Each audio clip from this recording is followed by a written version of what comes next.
দেখুন, আজকের বিষয়টা হচ্ছে স্বামী স্ত্রীর মধ্যে একটা সুস্থ সম্পর্ক, ভালো সম্পর্ক, মধুর সম্পর্ক কি করে গড়ে উঠতে পারে। কারণ একটা পরিবারে হাজবেন্ড আর ওয়াইফ দুজনের মধ্যে যদি সুন্দর একটা মধুর রিলেশন তৈরি হয়, তাহলে কিন্তু পরিবারটা খুব সুন্দরভাবে গড়ে ওঠে। সেটা সবাই জানে। আদারওয়াইজ কনফ্লিক্ট কখনোই একটা আদর্শ পরিবার গড়ে তুলতে পারে না। তো এই সুস্থ সম্পর্কটা গড়তে গেলে প্রথমেই যে পয়েন্টটা নিয়ে আলোচনা করা উচিত সেটা হচ্ছে একটা সুন্দর বোঝাপড়া। দুজনের মধ্যে খুব সুন্দর একটা আন্ডারস্ট্যান্ডিং থাকবে। একে অপরের চোখ দেখলেই বুঝে যাবে যে একে অপরের থেকে কি চাইছে।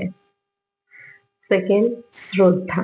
শ্রদ্ধা ছাড়া একটা সুস্থ সম্পর্ক কখনোই গড়ে উঠতে পারে না।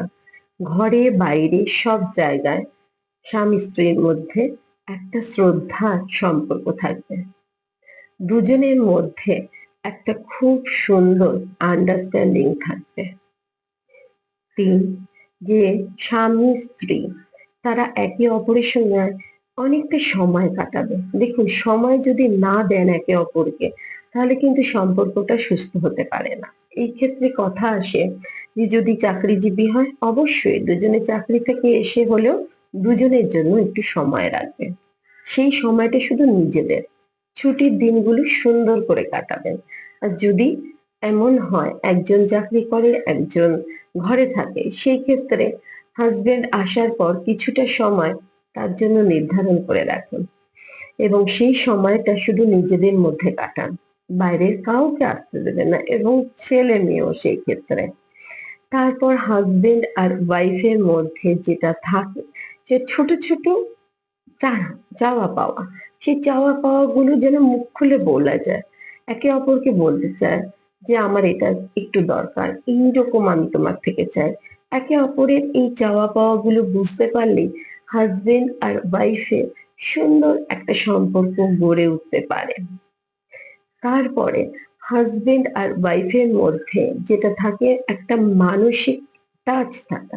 যদি কোনো কারণে দুজনকে দূরেও কোনো কারণে যেতে হয়, কাজের সূত্রে বা কোনো কারণে, তাদের মধ্যে সেই মানসিক অ্যাটাচমেন্টটা যেন থাকে, যাতে দুজনের সেই যে কাটানো সময় সেটা দূরে থাকলেও তারা কাটাতে পারে।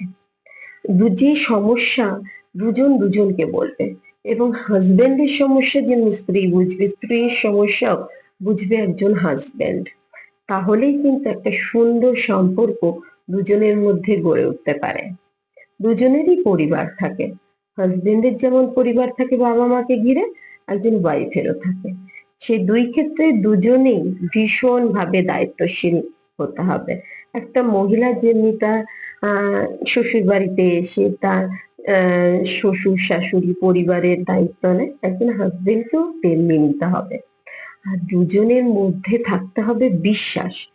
বিশ্বাস ছাড়া একটা সম্পর্ক কখনোই ঠিকভাবে গড়ে উঠতে পারে না। একটা বিশ্বাস হাজবেন্ড ওয়াইফের সম্পর্কটাকে অনেকটা দূর এগিয়ে নিয়ে যায়।